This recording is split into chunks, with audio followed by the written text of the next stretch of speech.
자, 다반 클리닉 밴드 정착 지지 방식에 의한 앵커 공법의 종류하고요. 앵커 공법을 열거하고 특징 그리고 그다음에 이제 적용 방법에 대해서 설명하라고 했죠. 자, 이제 일단 먼저 들어가기 전에 이 문제는 어떻게 풀어야 되나요? 공법 유형이다. 공법 유형이니까 이 이제 종류에 대해서 열거하라고 했으니까 종류를 쓰시고요. 그다음에 특징도 쓰셔야 되겠고요. 그다음에 우리 적용 방안 했죠. 그러면 공법 유형에서 이제 나머지 안 나온 게 뭐가 있죠? 원구시 장적용 하니까 원리 또는요 구성 요소 요소 하고요. 원구시 장적용 장단점 특징 있죠. 그렇게 하고요. 시공 순서 요 정도가 있겠습니다. 그런데 이제 답안에 대해서 종류하고 특징하고 적용 방안 한다면 1페이지에 대해서는 어떤 얘기가 할 수 있다? 1페이지에서는 어센커 공법의 어떤 원리 또는 구성 요소 또는 시공에 대한 종류 요소 하니까 시공에 대한 어떤 종류 이런 부분을 얘기하는 거니까 설계 같은 것도 쓸 수가 있어요. 1페이지에. 이해되시죠? 자, 그럼 일단 종류를 보겠습니다. 종류는 이제 좌측에 페이지에 보시면 우리 나눠드린 자료에 있죠. 그래서 정착 지지 방식에 따라서는 뭐 한다? 마찰형. 우리가 이제 보통 보시면 그런 앵커가 있고 앵커체 주변에 그라우팅을 해서 그라우팅에 이제 마찰력으로 버틴다는 마찰형이 있고요. 그 다음에 지압형이 있죠. 지압형은 우리 이제 앵커 끝에다가 담보에다 힌지를 달아서 이렇게 우산 모양처럼 생겨서 얘를 쫙 잡아당기면 어떻게 된다? 이 우산 모양이 쫙 펴져서 지압판이 생기죠. 그래서 수동 저항력으로 버틴다 해서 이게 이제 바로 지압형이고요. 이 두 개를 같이 쓰는 게 뭐예요? 그러니까 그라우팅도 있고 지압판도 같이 있어서 이 두 개의 힘을 빌린다. 즉 지압력과 마찰력을 같이 버티는 게 우리가 이제 복합형이 되겠죠. 자, 그러면 이제 요 내용을 보는데 여기서 이제 그 핵심은 뭐냐면 논술의 핵심은 이거예요. 이걸 얘기하고 싶은 게 뭐냐면 우리가 뭘 제일 많이 써요? 인장형을 많이 써요. 인장형. 근데 압축력을 쓰자는 얘기예요, 지금. 이 얘기가 무슨 얘기냐면 자, 요 부분을 한번 보겠습니다. 인장형에 대한 부분은 이게 이제 강선이 있고요. 강선이 이렇게 있고 강선이 이렇게 있다. 있죠. 하고 이제 얘를 땡기면 그라우팅 영역이 이렇게 생기죠. 그라우팅 영역이 생긴다. 그러면 얘에 대해서 인장형은 뭐냐면 여기가 본디드. 즉 이제 우리 이제 보면은 이게 접촉이 돼 있죠. 본디드가 돼 있어서 이제 정착이 돼 있는 거예요. 그러면 얘를 강선을 땡기게 되면 어떻게 된다? 여기에 마찰 저항력으로 해가지고 하는 거예요. 그러니까 인장력이 발생하죠. 그라우팅에. 이게 바로 이제 뭐예요? 인장형이다. 근데 인장형을 제일 많이 쓰다 보니까 어떻게 생기냐면 그라우팅이라는 거는 콘크리트예요. 그죠? 그래서 콘크리트 몰탈인데 이 부분이 결국은 인장 균열이 생기죠. 균열이 이렇게 생긴다. 그러면 이 인장에 크랙, 인장 균열이 생긴다고 한다면 어떤 부분이다? 일단 수밀성이 떨어져요. 수밀성이 떨어진다. 그리고요, 수밀성이 떨어지니까 물이 기어 들어가니까 뭐가 생긴다? 리칭, 용탈이 잘 생길 거예요. 그 다음에 얘가 시간을 전적으로 변형이 쭉 생긴다. 뭐예요? 크립.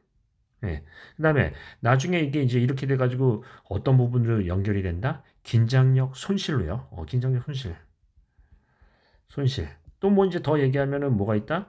시간을 전적으로 어떤 부분이에요? 그 크립도 일어나지만 결국에 가서는 어떤 부분이 있다?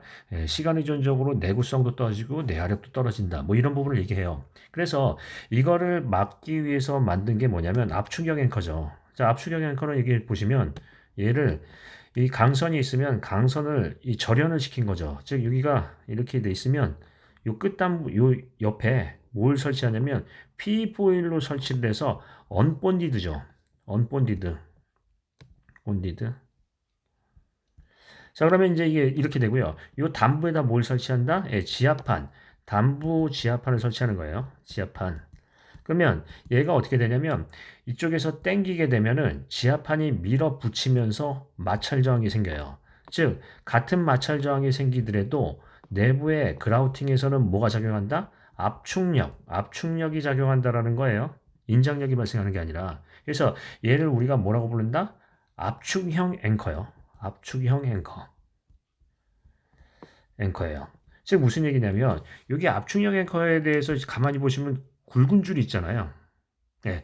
그런데 기존에는 인장형 앵커가 대부분이었어요. 이게 대부분 많았는데 많이 쓴다라는 건데 압축력 앵커 어떤 부분이다? 여기서 문제가 발생한다라는 논리고요.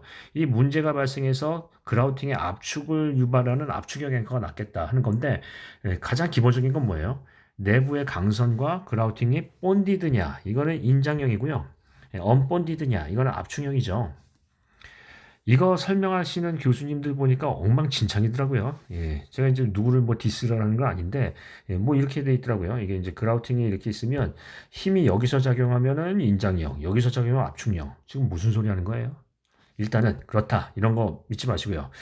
일단은 이제 내용을 보시면 이렇게 돼 있죠. 그러면 여기서 이제 문제가 뭐냐면 하중의 분포를 이렇게 가만히 보니까 이 부분에서 보니까 처음에 당겼을 때 이쪽 끝에 부분에 초기의 응력이 다 걸린다.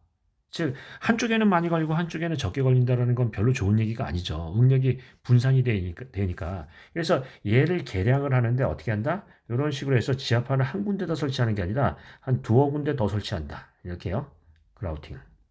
그러면 얘가 하중에 대해서 보면 하중과 어떤 거리의 관계를 보시면 하중이 어떻게 돼 있다? 예, 이제 어떤 우리가 소요의 하중이 있으면 요렇게 걸리고 예, 또 요렇게 걸리고 요런 식으로 걸려서 이게 균등 분포한다라는 거죠. 이게 뭐예요? 하중 분산형 얘는 이제 하중 집중형이라고 한다면 예, 집중형 그러면 하중 분산형으로 하면은 낫다는 거죠. 즉 압축형 앵커에서 앵커에서 하중 분산형으로 하면은 조금 더 나을 거다. 예, 좀 공학적으로 나을 거다 하는 거죠. 하중 분산형.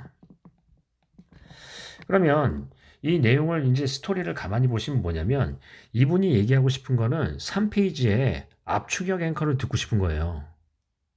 아니, 인장형 앵커가 가장 많이 쓰는데 인장에서 크랙이 생기고 용탈의 문제도 취약하고 여러 가지 이제 크립의 문제가 생기니까 이게 결국은 내화력 저하, 즉 앵커력이 손실이 된다는 거죠. 그래서 이거를 타파하고자 어떤 방법을 쓴다?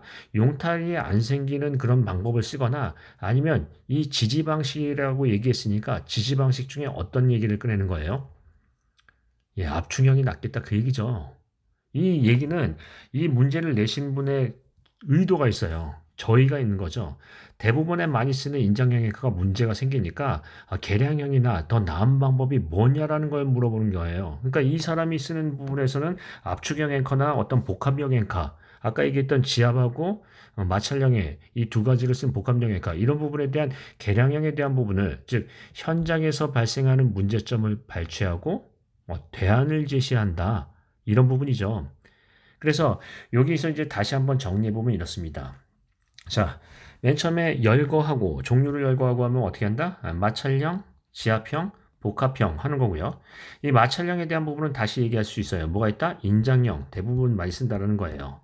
그런데 특징에 대해서는 각각에 대해서 특징을 쓰는데 인장형에 대해서 어떤 문제가 있다? 크립, 용탈, 내화력 저하 이런 문제가 있다는 거죠. 그러면 3페이지 정도에는 어떤 얘기가 나와야 되나요? 가장 많이 사용하는 인장형 앵커의 어떤 공학적인 문제점과 개선 과제를 얘기하는 게 좋지 않을까요? 물론 압축형 앵커를 무조건 쓰라는 얘기는 아니에요. 복합형도 있고 여러 가지가 있겠죠. 이해되시죠? 그래서 이 부분은 뭐냐면 기존의 지압 앵커, 우리가 얘기하는 지지 방식에 의한 마찰, 지압, 복합 중에서 어떤 문제, 어떤 걸 가장 많이 쓰고 어떤 문제가 있고 거기에 대한 개선 방안은 어떤 부분이 있는지 얘기를 듣고 싶겠죠. 이해되시죠? 그래서 그런 부분으로 간다. 그래서 여기 이제 문제에 대해서 얘기한다면 압축형 앵커에 대한 부분의 어떤 강조도 좋은 방법이 될 수 있어요. 물론 여기만 답이 아니죠. 예, 복합형으로 쓸 수도 있고 다른 부분도 쓸 수가 있어요. 이해되시나요? 그래서 그런 부분에 대해서 다시 한번 생각해 보겠습니다. 기술사란 뭐라고요? 실무에서 발생 가능한 문제점을 발췌하고 대안을 제시할 수 있는 사람. 그 대안도 뭐죠? 예, 실무에서 적용 가능한, 즉 적용 가능한 대안을 제시할 수 있는 사람이죠. 예, 그런 부분에서 볼 때 어떻게 써야 되는지는 감이 약간 오실 겁니다. 이해되시죠? 자, 요 정도로 끝내겠습니다. 오늘도 고생 많으셨습니다.